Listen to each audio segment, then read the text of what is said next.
Buenos días, regresamos, ya estamos con ustedes aquí.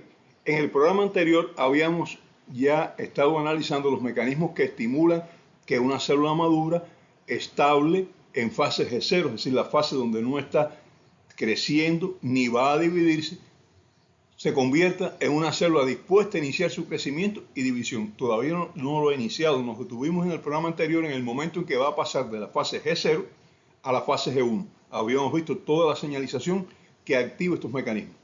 Ahora, como explicábamos, bueno, pues hay una serie de mutaciones necesarias al inicio para su transformación en maligna y hoy vamos a explicar cómo esta célula crece, cómo esta célula se prepara para la división y cómo se divide. Y muy importante, vamos a explicar cómo esta célula controla todo este crecimiento. Vamos a hablar hoy desde la fase G1, inicio de la fase G1, hasta que lleguemos al final de la fase G2 y el inicio de la fase M, o sea, cuando la célula ya está preparada para dividirse. Ahí vamos a detenernos y vamos a continuar en el próximo programa con la mitosis, es decir, la división celular. Ahora la célula madura debe pasar a la fase G1. Ya todo está preparado, ya ha sido todo preparado y se llegó hasta la puerta de la fase G1. En la fase G1 la célula duplica su tamaño porque duplica todas las proteínas, duplica todos los organitos y duplica el ARN que ella contiene. Todo eso lo va a hacer doble porque lo va a necesitar. Pero no se pasa así de fase G0 a G1 porque hay un estímulo y dice va a pasar ya a la fase G1. No, no es así. Existe aquí un control.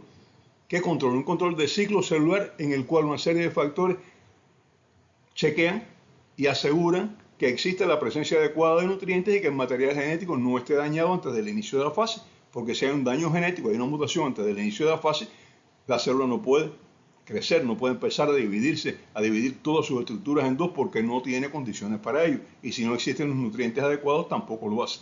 Por eso existen controles del inicio del ciclo de fase G1. Y es con estos controles van a dar, cuando ellas consideran que sí, que existen estas condiciones, hay nutrientes, no hay daño en material genético, dan una señal, dan luz verde, ¿no? Y dan luz verde a que una proteína que se llama proteína RB se fosforile. Y al fosforilarse, ella libera ya unas enzimas que van a actuar haciendo que la fase G1 se materialice, o sea, hacer la pase de fase G0 a fase G1. La proteína RB es muy importante para este paso. ¿Y qué es la proteína RB? La proteína RB se llama así porque tiene una relación con el retinoblastoma. ¿Qué es el retinoblastoma? El retinoblastoma es un tumor de la retina que aparece frecuentemente en niños. Es un tumor muy maligno, tumor muy agresivo, pero un tumor que como rápidamente lesiona el ojo es fácilmente diagnosticable y que desgraciadamente hasta este momento lo que hay que hacer con él es cirugía, extirpar el ojo al niño. Es terrible. Yo conozco hasta niños que han tenido que extirparle ambos ojos por un retinoblastoma. La modificación de la proteína RB muchas veces es genética, aparece ya dentro del vientre de la madre y entonces esto hace que sean tumores que aparecen muy agresivamente en niños pequeños. Pero la proteína RB es una proteína muy importante para el control del ciclo celular. Está presente en prácticamente todas las fases del ciclo celular, fosforilándose y liberando enzimas para facilitar este ciclo, la producción de este ciclo. Cuando aparecen alteraciones de estos genes, bueno, ya dijimos, impide que las células que tienen los genes dañados tengan un control adecuado del ciclo, porque la célula entonces está unida ya a un átomo de fósforo, está fosforilada, libera los factores de transcripción y permite que el ciclo continúe, no importa lo que diga el control. Esto no debería ocurrir normalmente, pero ocurre cuando hay mutaciones en el gen que codifica la proteína RB. RB juega su papel principal en el paso de la fase G1 a la S, pero hoy en día se conoce que interviene en diferentes sitios del ciclo celular, se unen factores de transcripción. Si ella no libera el factor de transcripción, el ciclo no avanza, se paraliza ahí mismo. E interviene en la activación de la apoptosis en caso que no puedan repararse los genes dañados. O sea, tiene un papel importante en dos aspectos. Primero, en dar luz verde para que el ciclo avance y segunda, en hacer que la célula muera porque tiene daño genético. A ella le llega la información, puedes dar luz verde, puedes avanzar el ciclo y ella lo hace. Le dice, no puede avanzar el ciclo, ella detiene el ciclo. Le dicen, la célula no puede repararse material genético y ella activa factores relacionados con la apoptosis. No es la única ni la más importante, pero también actúa en esta vía. Una vez terminada la fase G1, es decir, la célula ha duplicado todos sus organitos, duplicó su ARN, duplicó todo el contenido citoplasmático, ya la célula en este momento está de un tamaño que es el doble del normal y que tiene todo doble, Y entonces ella debe pasar ahora a la fase S. La fase S se llama síntesis, fase de síntesis. ¿Y qué se sintetiza en la fase S? El ácido sucesivo nucleico. Hasta ahora se ha multiplicado todo lo del citoplasma, pero el núcleo está sin tocarse. Los cromosomas están ahí mismo y los genes, lo único que han hecho ha sido activar todo este proceso. Al iniciarse la fase S, cada cromosoma va a reproducir un cromosoma idéntico a él. Se duplican los cromosomas, o sea, ahora hay el doble de los cromosomas. Y al haber el doble de los cromosomas, hay el doble de los genes contenidos en ellos. Ahora tenemos más información para producir proteínas. Tenemos el doble, información duplicada. Ya no es la información de una célula, ahora es la información que necesitarían dos células. Pero antes de llegar al final de esto, en la transición de G1 a S, hay otro punto de control. O sea, la célula ya duplicó todos sus organitos, duplicó su ARN, duplicó todas las estructuras del citoplasma. Va a comenzar la fase de síntesis de ADN, pero hay que controlarla. Hay otro punto de control.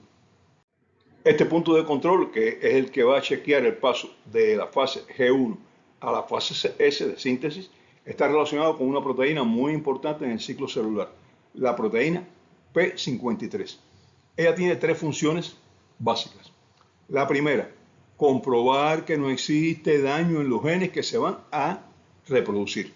Como en la fase S, fase de síntesis, todo el material genético se va a duplicar, se va a copiar, entonces ella tiene que chequear el material genético, ella con otros mecanismos dependientes de ella misma. Y entonces si el material genético está dañado, dice no, no puede iniciarse la fase S, detengámonos aquí. Si el material genético no está dañado, dice avance, no hay problema. Segunda función, activar los genes reparadores de ADN en caso de que exista daño genético. Si ella encuentra daño genético, dice, hay que reparar los genes. Y entonces activa genes reparadores que por medio de la liberación de determinadas enzimas van a resolver el problema de la mutación. 3. No se pudo reparar el material genético. No se puede pasar a la fase S, pero la célula ya está aumentada de tamaño, están duplicadas sus estructuras y que dice, bueno, pues célula, no puedes pasar a la fase de síntesis de cromosomas y por tanto tienes que morir. Y activa los mecanismos de apoptosis. Son las tres grandes funciones que tiene la proteína P53. Y junto con la proteína P53, la proteína RB, que hablamos de ella, es una proteína que también participa en estas funciones. En una manera a veces un poquito más importante, a veces un poquito menos, pero también es partícipe activo de estas tres funciones de la proteína P53. Para que la célula transite por este ciclo, por todo el ciclo, es necesaria la producción y liberación de una sustancia que se llama ciclina. Y estas ciclinas se comienzan a liberar desde que la célula pasa de la fase G0 a la fase G1 y se mantiene su liberación a lo largo de todo el ciclo. La señal promotora de crecimiento desde el inicio, que es lo que ella hace, actúa activando las ciclinas. Y la activación de ciclinas junto con el chequeo del control hecho por la proteína RB, entonces ya estas ciclinas se activan y las ciclinas empiezan a unirse a una serie de enzimas que se llaman quinasas dependientes de ciclina, CDK, Cyclin Dependent Kinase en inglés. Entonces la ciclina activa las quinasas dependientes de ciclina y las quinasas dependientes de ciclina son las enzimas que van a ir regulando, o sea, van a ir activando todos los pasos a lo largo del ciclo celular. Esto, como les decía al principio, es un poquito complicado, pero es importante para entender bien la transformación en célula maligna. La cantidad de ciclinas presentes regula la progresión del ciclo, por cuanto mientras más ciclinas existan, el ciclo es más rápido, porque la ciclina va a activar mayor cantidad de quinasas dependientes de ciclina, se van a producir todos los procesos de división de la célula, de reproducción con mayor rapidez y la célula más rápidamente alcanza la fase de división. Y por eso uno de los factores que se tiene en cuenta siempre en la célula neoplásica es que la célula neoplásica aumenta la producción de ciclinas. De la fase G1 se pasa a la fase S. En la fase S se duplican los cromosomas y de 46 cromosomas en las células humanas, 23 pares, va a pasar a 92, 46 pares, todos dentro del núcleo. Se avanza por la fase de síntesis, se sintetizó todo el material genético, los cromosomas se han duplicado, se va a continuar en la fase G2. ¿Cuál es la fase G2? En la fase G2 se terminan de sintetizar proteínas y ARN que hacen falta para progresar en el núcleo. Ya tenemos aquí al inicio de la fase G2 una célula duplicada en tamaño, duplicada en proteínas, duplicada en organelas y duplicada en cromosomas, pero es una sola célula.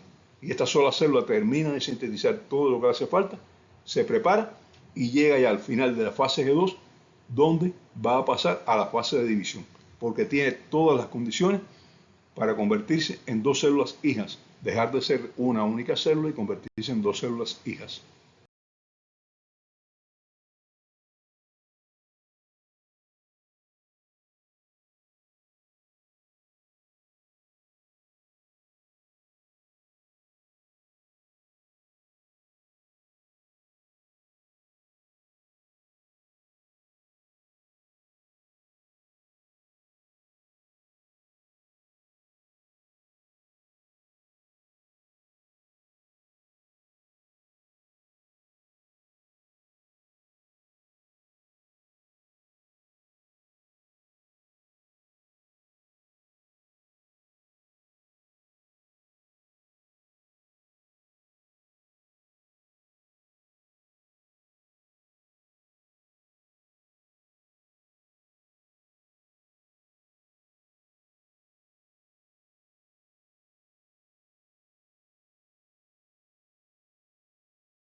Para el paso de la fase G2 a la fase M, la fase de mitosis, tiene que comprobarse de nuevo que no exista daño en el ADN replicado. Si hay daño en el material genético, no puede dividirse.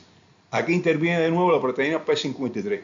Detiene el ciclo si existe daño, activa los genes reparadores si fuera necesario y en caso de no conseguir reparar el material genético, le ordena a la célula que muera. El suicidio celular o muerte celular programada, apoptosis.